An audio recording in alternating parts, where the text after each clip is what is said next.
So good morning to all students. और आज हम लोग बहुत इंटरेस्टिंग सा टॉपिक करेंगे, कैथोड रे एक्सपेरिमेंट। हाँ, तो कैथोड रे एक्सपेरिमेंट को स्टार्ट करने से पहले हम लोग कुछ हिस्ट्री देख लेते हैं। यहाँ पे जे थॉमसन से पहले एक साइंटिस्ट थे जिनका नाम था विलियम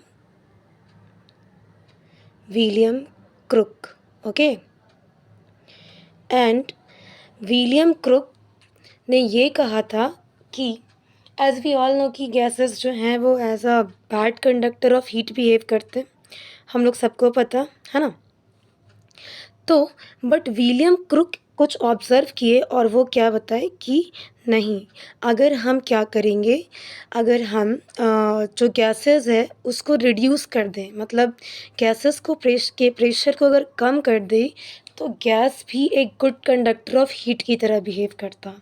ठीक है, तो इसी बात को जो थे हमारे जे थॉमसन, उन्होंने यूज़ करा और यूज़ करके डिस्कवर कर दिया किसका, उन्होंने इसको यूज़ करके डिस्कवर किया कैथोड रे एक्सपेरिमेंट, जिससे वो ये बता सके कि एक्चुअली होता क्या है।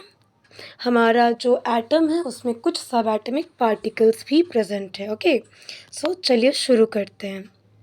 इन 1897 जे थॉमसन ने एक्सपेरिमेंट करा और उसमें इन्होंने ये बताया कि electrons are present inside the atom. Okay, so this is the setup.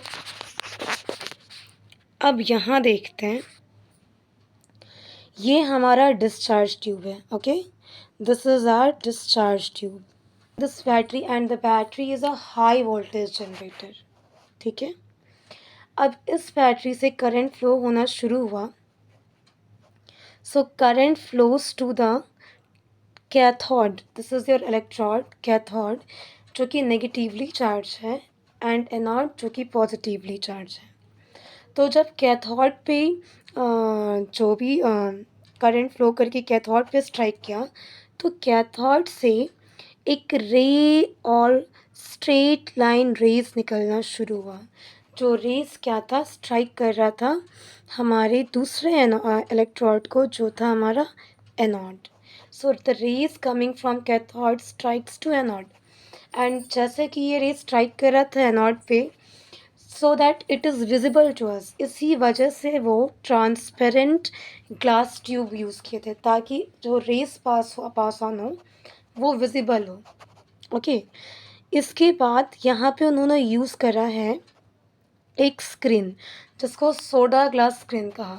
Okay, and this soda glass screen is coated with zinc sulphide, it is coated with zinc sulphide, है ना। तो ये सोडा ग्लास जो है ये zinc sulphide से coated था।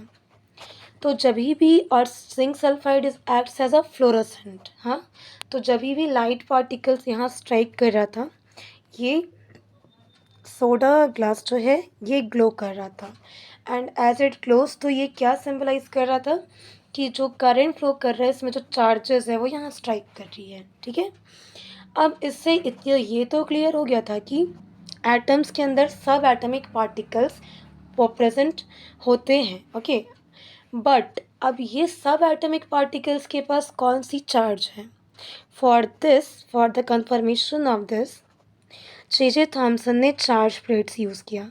One is your positively charge, one is your negatively charge. हाँ, तो ये जो हमारा चार्ज प्लेट था ये नेगेटिवली चार्ज था और ये positively charge. So as the rays passing, wait students, so as the rays are passing, okay, ये सीधे जा रहा था, बट जब इन्होंने यहाँ पे यूज़ करा दो नॉनली चार्ज प्लेट्स, तब क्या हो रहा था कि जो नेगेटिवली चार्ज, जो भी चार्ज इससे फ्लो स्ट्रेट जा रहा था वो बेंड होना शुरू हुआ। So now these charge particles bend towards the positive, ये सारे चार्ज पॉजिटिव के टुवर्ड्स बेंड हो रहे थे। ठीक है, एंड ये जब पॉजिटिव के टुवर्ड्स बेंड हुए, पॉजिटिव चार्ज प्लेट्स के टुवर्ड्स बेंड हुए, so by this J Thomson conclude किए कि जो भी चार्ज पार्टिकल्स यहाँ से फ्लो हो रहा है, all these charge particles are negatively charge, because we know that कि negative attracts towards the positive and positive charge attracts towards the negative. मतलब basically unlike charges attract each other or opposite charges attract each other. So that means ये negatively charge है, that's why ये positive के towards attract हो रहा. तो इससे वो ये conclude किए कि एटम के अंदर कुछ नेगेटिव चार्ज पार्टिकल्स भी प्रेजेंट होते हैं एंड उन्होंने इसको क्या नाम दिया, इलेक्ट्रॉन्स. सो आफ्टर दिस हम लोगों को पता लगा कि हाँ, एटम के अंदर जो पार्टिकल्स है वो क्या है, इलेक्ट्रॉन्स है. ठीक है. एंड आफ्टर दिस जो हमारे चार्ल्स गोल्डस्टन थे उन्होंने प्रोटॉन की डिस्कवरी की. तो अभी हम लोग सिर्फ इलेक्ट्रॉन के बारे में पढ़े. Now here we all able to see the notes. ये हमारा ऑब्जर्वेशन है जो कौन किया था,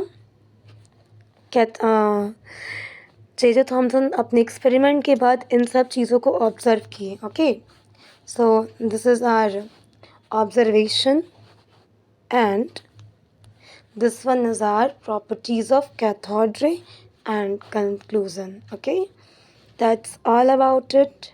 I hope कि आपको वीडियो अच्छा लगा and thank you and study well. Okay, bye.